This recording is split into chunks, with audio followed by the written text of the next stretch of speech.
यह आदमी जमीन पर लेटकर मरे होने का नाटक कर रहा था, लेकिन थोड़ी दूर खड़े बूढ़े आदमी ने चालाकी भांप ली। उसने अपनी शिकार बंदूक उठाई और आदमी के पास एक गोली चला दी। आदमी डर गया, लेकिन वह हिलने की हिम्मत नहीं कर सका। बूढ़े ने 2 और गोलियां चलाईं और हर गोली आदमी से 3 सेंटीमीटर की दूरी पर लगी।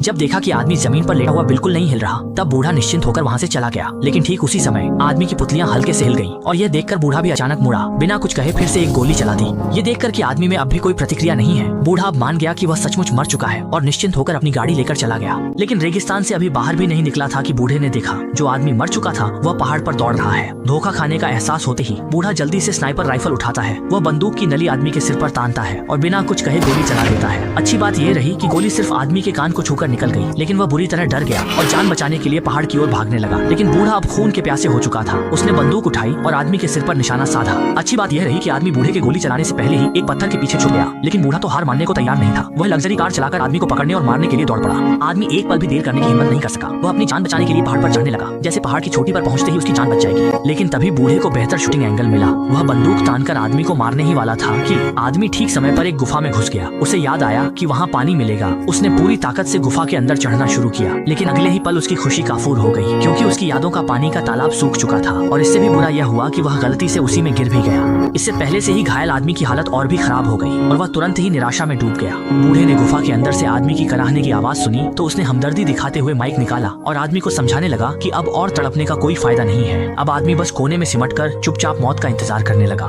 रात में गुफा के अंदर का तापमान लगभग 0 डिग्री तक पहुंचा। आदमी भूख और सर्दी की पीड़ा और सहन नहीं कर सका, इसलिए उसने एक साहसिक फैसला लिया। वह चुपके से गुफा से बाहर निकल आया जब बूढ़ा पेशाब करने गया था। फिर वह धीरे धीरे कार के पास पहुंचा और बूढ़े के ध्यान न देने पर कार के अंदर घुसकर लाइट बंद कर दी। लेकिन जैसे ही उसने एक मोटा कपड़ा उठाया, देखा कि बूढ़ा आदमी कार की ओर आ रहा है। आदमी मजबूर होकर फिलहाल कार के पीछे छिप गया। लेकिन बूढ़ा जैसे ही कार में चढ़ा, उसने देखा कि जो लाइट अपने आप बंद होती थी वह अब भी जल रही है। वह तुरंत समझ गया कि अभी किसी ने लाइट बंद की थी और फिर उसे यह भी पता चला कि दरवाजे के साथ भी किसी ने छेड़छाड़ की है। लेकिन साफ तौर पर गड़बड़ी का पता चलने के बावजूद बूढ़ा आदमी बिल्कुल भी नहीं घबराया। वह बस शांतिपूर्वक कार में आया, फिर तेजी से इंजन स्टार्ट किया और अचानक पीछे की ओर कार रिवर्स कर दी।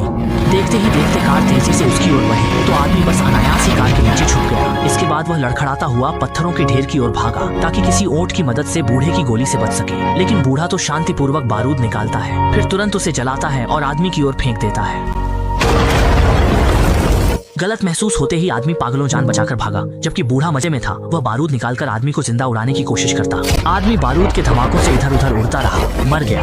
सोचा भी नहीं था कि इसी वक्त बूढ़ा धीरे धीरे अपनी शिकार बंदूक तानता है, जैसे किसी शिकार को मार रहा और एक के बाद एक आदमी पर गोलियां चलाने लगता है। और आदमी भी जानता था कि अगर ऐसा ही चलता रहा तो वह जल्द ही जिंदा खींच में मारा जाएगा, इसलिए उसने जान की बाजी लगाने का फैसला किया। जब बूढ़ा बंदूक में गोली भर रहा था, उसी वक्त उसने हिम्मत जुटाकर बाहर दौड़ लगा दी। बूढ़े की हैरान नजरों के सामने